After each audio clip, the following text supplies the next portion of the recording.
ganito talaga mga idol yung paraan ko pag sa mga lababo. So nilalatag ko muna ng buo itong counter niya bago ko ikat yung lalagyan ko ng sink. So may marka na po, yan namarkahan na po yung lalagyan ko ng sink. Kahapon po in-install itong counter. Ngayon matigas na po ito. Saka pa lang namin tatabasin po ito. So actual po ito nasukat na ng yung sink niya. Yun mga idol, isang mapagpalang araw po sa ating lahat. So balik trabaho na po kami So nandito tayo sa Bayumbong Project mga idol, continuity ito ng ating trabaho po dito So yung ginagawa namin dito mga idol ay itong sa tiles installation naman, and then sa wiring. Yun mga idol, so pang day 3 po namin mga idol. Yan, nakapagsimula na kaming mag-tiles. Hindi lang tayo nag-vlog sa mga nakarang araw sapagkat meron na tayong mga vlog ukol sa tiles installation. So ayaw naman natin paulit-ulit yung mga ginagawa nating vlog para dito mga idol, dahil malilito lang yung mga nakasubaybay sa ating iba. So yung mga gustong balikan yung aming mga tiles installation, marami tayong tutorial doon mga idol. Yan. So yung layout namin ay nanggaling sa main door po ulit So ginitnaan namin itong pinaka-bikat ng ating tiles mga idol sa gitna ng main door. Yes.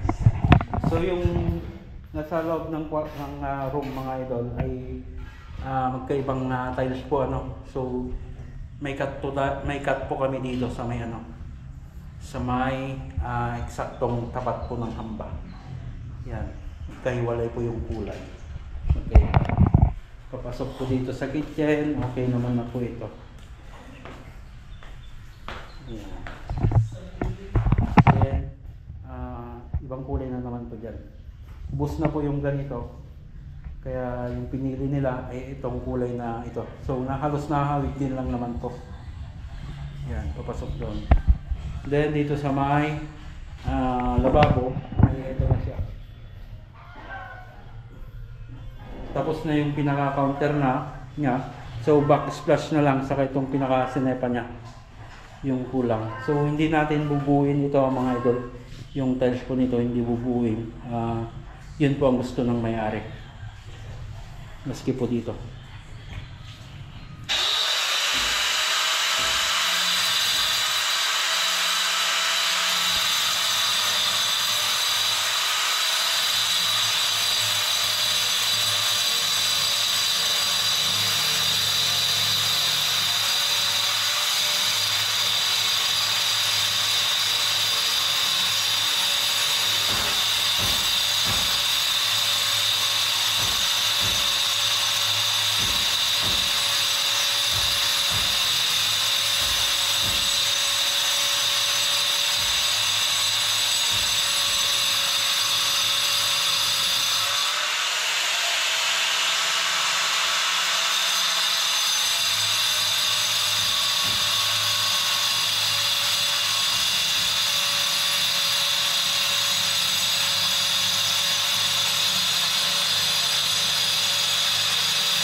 Yun mga para, so naputol na natin yung tiles kanino dito, no.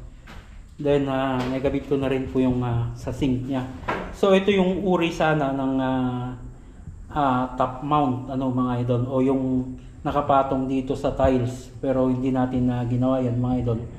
Ginawa nating dual mount pa rin yung pag-install dito, o yung nakapantay dito sa may tiles. Ayan, no. Para hindi mahirapan pag may tubig dito, agos at agos dito sa may sink nya.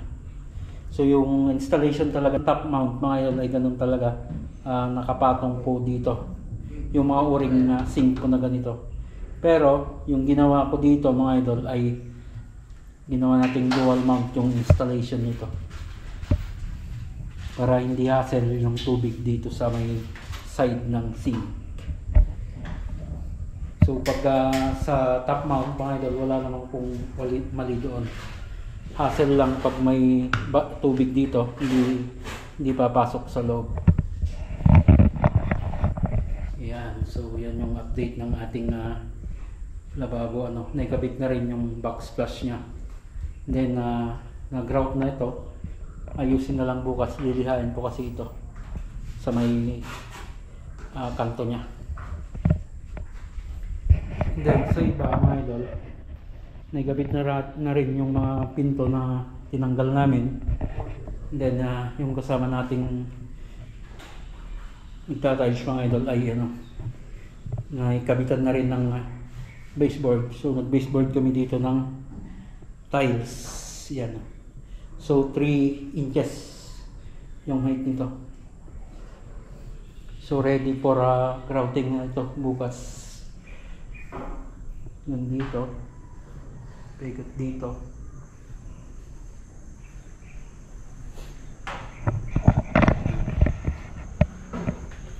And then dito sa CR mga idol, nakapag-simula na rin po ako dito. Ayan. So yung ginamit dito ay ceramic po na 30 by 60. And then yung gagamitin sa flooring ay ano po, 30 by 30. So yung pintuan na ito na ikakabit natin. So okay na.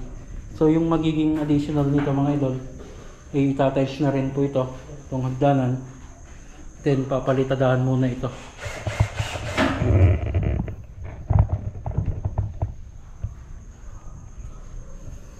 Ayos na.